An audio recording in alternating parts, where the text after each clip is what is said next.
Hey everyone, welcome back to the channel. So, how the MPC became sort of the, we'll call it the pilot of my studio in terms of like the thing that drives it, right? So that was not always the case, and so this video sort of is directed towards those that are sort of new to MPC, and actually those that are looking at, possibly getting one, because some of the challenges that I had when I first got into the MPC. Are more than likely going to be the challenges that you, if not, will have or already have, and the expectations and so forth. So it was not a magical thing for me for the very beginning, and so that evolution was really stifled because I already, like most people, had an established way of working, and I spent a lot of not just time but lots of money and investing into that workflow. And so obviously bringing something like this, so it was the MPCX back in 2017 for me, was really sort of a tricky navigation, if you will. And so I did struggle with having it for a while, at least for me. I had like my ins and outs. So if you go back on my channel, I have some videos in like 2020, even 21, and I was mostly using it as a MIDI alternative way of recording. And so out of the box, that there's like two legs out of the box, two or three that are that everyone gets to experience, which is you get a DAW matching companion, and you can use this in standalone. And there's to some degree, not 100%, but what they call parity between the two. So you can run this in standalone, and you can run this as a audio or as a DAW in your Mac or PC. And you can kind of have basically the same experience. Like Ghetto Styles, the great Ghetto Styles, has a video where he actually turns the monitor off, and he's in control mode. But he's really interacting it with this as if this is in standalone mode. And that is a beautiful thing. It's really cool. The other thing that sort of just comes out of the box, and this is just the way it is you get the physical control. And for those of you that long to have that connectivity of how you creatively think and extend that to how you interact to that process, that's another thing that got reintroduced to me by having this. Okay, so those two things out of the box, and I'm going to actually add a third component. And these three components are pretty powerful on themselves. Is that you just have multiple different MPCs. You can have a Live 2 at one price point, an X at another price point, a Keys 37, right? And that's at not only a different price point, but at a totally different form factor, which means that you get to retain the same compatibility, the same kind of connectivity, but a different use case that fits in a certain niche that this may not fit into, for example. So those are three really compelling just out of the box. Okay, so it's just what I mean out of the box, it just comes naturally when you buy it off the shelf.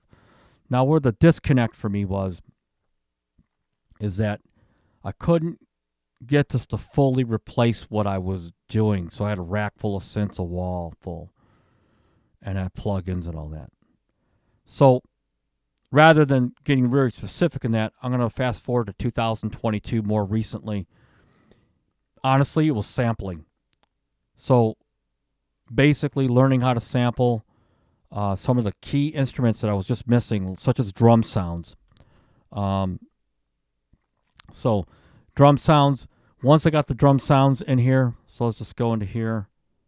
And I won't make this too ambiguous, but once I got the drum sounds, the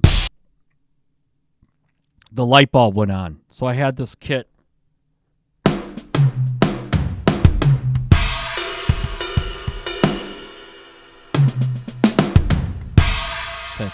Once I got these style of drums, which were only available in plugins, that light bulb went off. And so what I'm trying to say is the box, in summary, is sort of like a genie. And if you rub the bottle the right way, you sort of get presented this vision of a glass ceiling that has unlimited levels. And it's really more of a function of not its capabilities as it is to the time and creativity that you're willing to put into this, where you can take this and really take it to wherever you need it to take to. And so for me, it was actually, in my case scenario, it was actually um,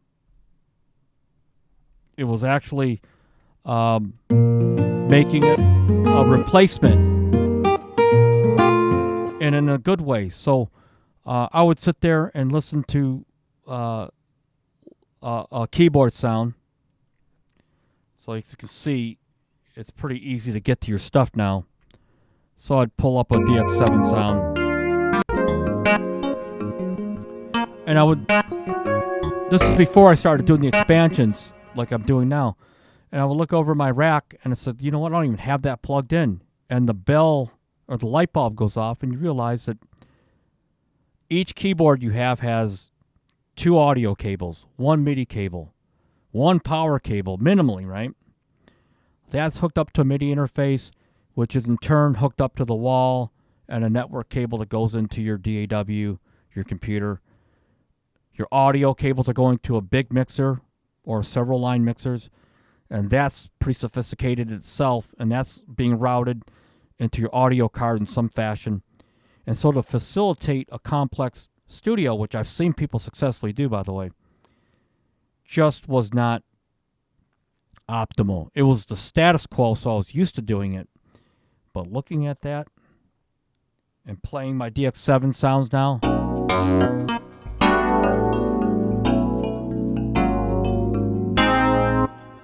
right? And now they're being integrated into this experience, which already had a tactile workflow. And now that these sounds are sampled in their instruments, and now that, after evolution, I started putting them into expansion packs. These packs here, as you see, just became unstoppable. And the glass ceiling, so this sound, Brazil.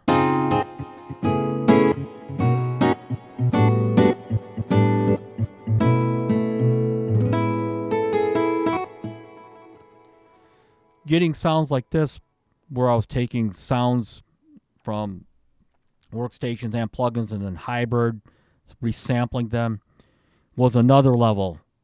And the ceiling just kept on getting higher and higher, where there was just like possibilities way beyond that I ever expected. And that's where sort of letting the genie out of the bottle, if you will. And that was the turning point.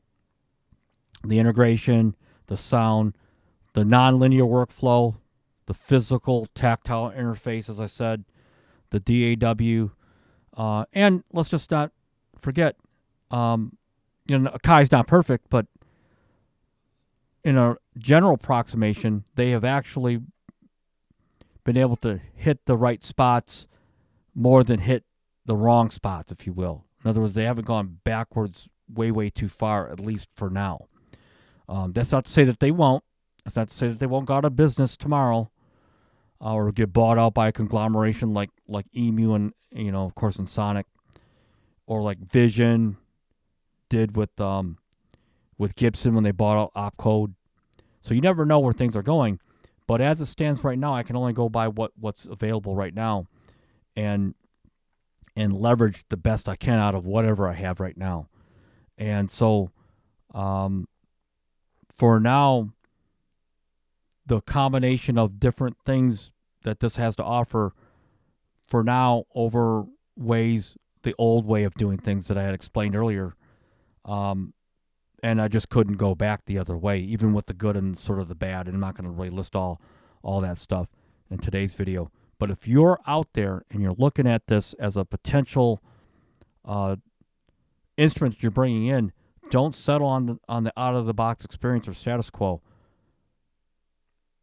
The glass ceiling can be broken, and there's a lot of potential that this actually has.